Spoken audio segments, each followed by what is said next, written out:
Bien, hablaremos del fechado radiactivo. La clase anterior nosotros hemos mencionado acerca de lo que es fósil, pero ¿de qué nos sirve realmente el fósil? Como hemos explicado, se data de lo que anteriormente hubo en nuestro planeta. ¿Con qué finalidad? De darnos a conocer cuál es el proceso evolutivo de las especies. Y cuando estamos hablando del proceso evolutivo de las especies, significa que queremos saber de dónde nosotros provenimos. Pero ¿para qué nos sirven los registros fósiles? ¿Sí? Bien, para poder evidenciar esa transición que ha habido de los unicelulares a los pluricelulares. Recordando de que la comunidad científica siempre nos da a conocer de que hemos venido de unicelulares y hemos llegado a alguna vez a ser renacuajos y después llegamos a ser reptiles, después llegamos a ser mamíferos y así consecutivamente. Ahora, ¿cómo nosotros podemos fechar esto? ¿Cómo podemos decir qué organismo vivo estuvo presente en 3.000 años, 6.000 años, 7.000 años, 10.000 años? Bien, mediante distintas técnicas. Ahora, a través de distintas técnicas modernas, se puede datar, es decir, dar fecha o calcular la edad de los fósiles, ¿sí?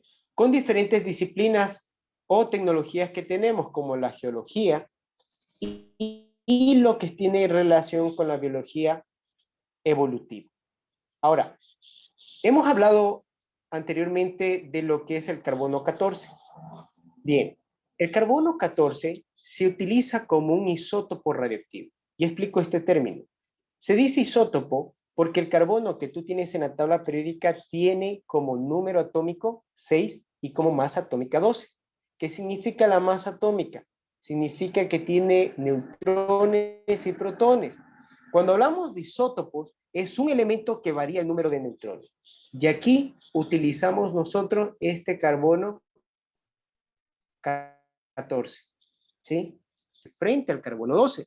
El carbono 12 que nosotros obtenemos de la atmósfera siempre se va a mantener, es constante. Mientras el carbono 14, a medida que va pasando el tiempo, se va desintegrando. Como tú viste en el video, los rayos cósmicos más los rayos solares permiten que ese carbono 14 que está dentro de un fósil se vaya desintegrando. Entonces, a mayor tiempo, mayor desintegración del carbono. Entonces, los científicos asumen que un resto fósil lo llevan a un laboratorio, investigan los elementos del carbono 14. A mayor número de carbono 14 significa que son años recientes o data de años mucho más antes, hasta 60.000 años antes, ¿sí? Entonces, para eso nos sirve este carbono 14. ¿De dónde obtenemos nosotros el carbono 14? Bien, de la atmósfera. Aquí está. La atmósfera nos provee de ese elemento esencial. De hecho, las plantas lo obtienen mediante ese dióxido de carbono que siempre se encuentra. ¿Qué es lo que hace? La radiación solar y la radiación cósmica genera una desintegración de, escúchenme bien, de un elemento que se llama nitrógeno. ¿Sí? Y ese nitrógeno que tiene como masa atómica 14 se desintegra, formando lo que se llama carbono 14. Los que quisieran entender un poquito más acerca de este tema, vuelvan a ver el video donde nos dio a entender que en el nitrógeno lo transforma en 14, pero dentro de otro elemento que se llama carbono. ¿Sí? Ahora, los animales lo incorporan y entre ellos nos encontramos nosotros. ¿Cómo ingresa ese carbono 14 a nuestro cuerpo? Aquí les voy a retroceder un poco a las ciencias naturales. Acuérdense de lo que hace la planta. Como un elemento productor, absorbe la energía solar mediante un proceso fotosintético, absorbe también el dióxido de carbono, absorbe los elementos inorgánicos y transforma dentro de su cuerpo un laboratorio. hablándolo de forma sencilla, coge ese carbono y lo introduce en su tejido y elimina el oxígeno. Y el carbono ya está dentro del tejido, todo tipo de tejidos de las plantas. Ahora, ¿cómo llega esto a los animales? Recordarán que como productores que son de materia y energía, los consumidores necesitan ¿qué? El término mismo lo dice, consumir, comer, alimentarse. Y al alimentar tejido vegetal, ¿qué es lo que están incorporando dentro de su cuerpo?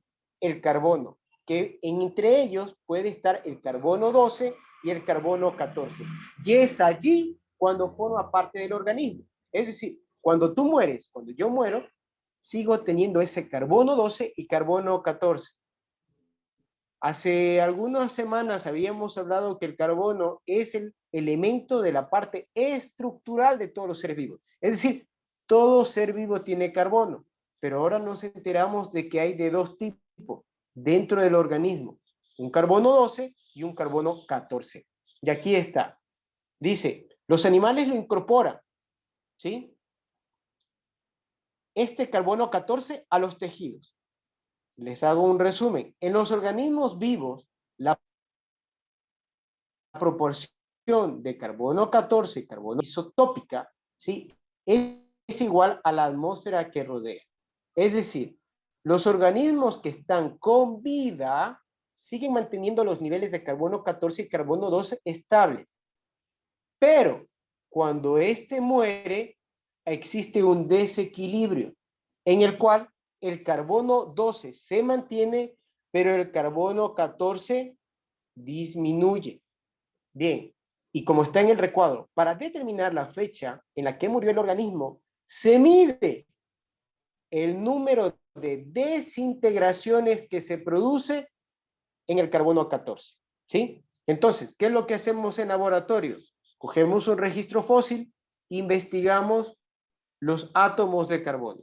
Si nosotros encontramos el isótopo 14, comenzamos a ver qué cantidad de isótopos 14 tiene, es decir, carbonos 14. Entre más número de carbonos 14 tenga, significa que son de años recientes. Entre menos número de carbono tenga, significa que data de mucho, ¿sí?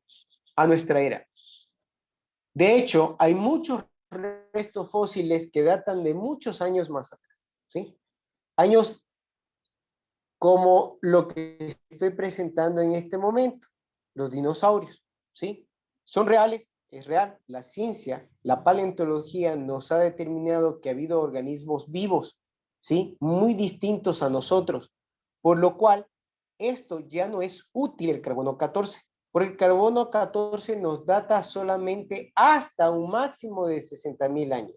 Tenemos organismos que según la ciencia nos determina de que hubieron muchos más años, 10.000, 60.000, 100.000 años hacia atrás. Y esto lo hacen como para poder probar lo que nosotros hoy día conocemos como la evolución de los organismos. Y se utilizan otros elementos que son mucho más resistentes, como por ejemplo el uranio, el plomo, que lo encontramos. Ya. La Tierra está formada por placas, ¿sí? Dentro de nuestro sistema siempre conocemos que dentro de una biosfera tenemos lo que se conoce atmósfera, litosfera, hidrosfera. El día de hoy nos vamos a centrar en litosfera, lito, que tiene que ver con lo geo, que es todo lo que tiene tierra. La Tierra está formada por capas, ¿sí? Y en la diapositiva que les presento en este momento, estoy generando un concepto de que todo lo que es suelo, ¿sí? Tiene tres capas diferentes. Y aquí tengo corteza, manto y núcleo. Ahora, la corteza, manto y núcleo tiene subdivisiones, que aquí las podemos ver. De una forma gráfica les he expuesto, ¿no? La litosfera tiene que ver mucho con la corteza. La astenosfera y la mesósfera tiene que ver con el manto. Y el núcleo, que es la parte central de todo lo sólido que nosotros tenemos, se llama del mismo nombre, núcleo. Bien, vamos a ver qué es la corteza. Bien, vamos a tocar desde lo que tú estás pisando en este momento y nos vamos a profundizar hacia el centro de la Tierra. A esto se le llama litosfera. Por eso en ciencias naturales siempre se hablaba de una atmósfera, litosfera, hidrosfera. Ahora, lo que es la litosfera es lo que nosotros debemos reconocer que se llama corteza. Cuando tú coges una fruta y te dicen, ¿sabes qué? Tienes que sacar la corteza, está relacionado con la parte superficial y así mismo es con la Tierra. Es la parte superficial que tiene contacto con la atmósfera, todo lo gas y todo lo que tiene que ver con agua, que es hidrosfera, incluso dentro de los mantos oceánicos. Repito, incluso dentro de lo que es los mares o los océanos. Esa corteza continental tiene una profundidad porque estamos ahondando hacia el núcleo y este tiene 35 a 40 kilómetros, ¿sí? Y cuando nosotros nos vamos hacia el mar, debemos recordar que hay una hidrosfera, pero debajo de esa hidrosfera también nosotros encontramos una corteza terrestre, que tiene una capa de 5 kilómetros, ¿sí? Y lo vamos viendo ya lo que es la Tierra en forma de capas. Primera capa, corteza terrestre, que también se le denomina litosfera. Tenemos el manto. El manto es nada menos que dos capas que encontramos, que son la astenosfera y la mesósfera, ¿sí? La astenosfera y la mesósfera. La astenosfera, ¿sí? Dice que continúa hasta la base de la corteza. Aquí, en este detalle que han puesto aquí, lo han hecho al revés. Por esa razón les he puesto una gráfica. ¿Cuál es la astenosfera? Es todo lo que toca a la corteza terrestre, si tú me sigues con el mouse, corteza terrestre y ahonda un poco más, ¿sí? Hasta llegar a la mesósfera.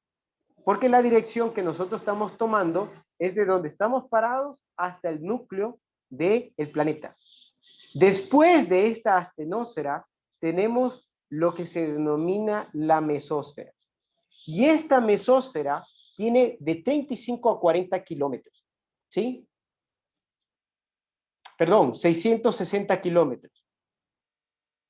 Y por último, tenemos el centro de todo, que es la Tierra, ¿sí? El núcleo. El núcleo tiene dos estados, sólido y líquido. ¿Por qué esa diferencia? Bien, por las altas temperaturas que existen dentro de ese núcleo. Y esto es lo que ejerce una corriente, ¿sí? De temperatura, lo que hace que ese manto, o más bien la parte central, comience a haber cambios de lo que es frío, baja y lo que es caliente sube. Y ese movimiento que tú puedes ver en este momento con mis manos es lo que genera el movimiento de las placas tectónicas. A continuación quiero que vean un video para que ustedes tengan un referente de cómo se genera este movimiento, porque hay de alguna forma, hay los divergentes que se dividen, convergentes que se unen y las fallas que nosotros tenemos, que una de las principales que hace mover el suelo en nuestro Ecuador se llama la placa de Nazca. Escuche por favor a continuación el resumen.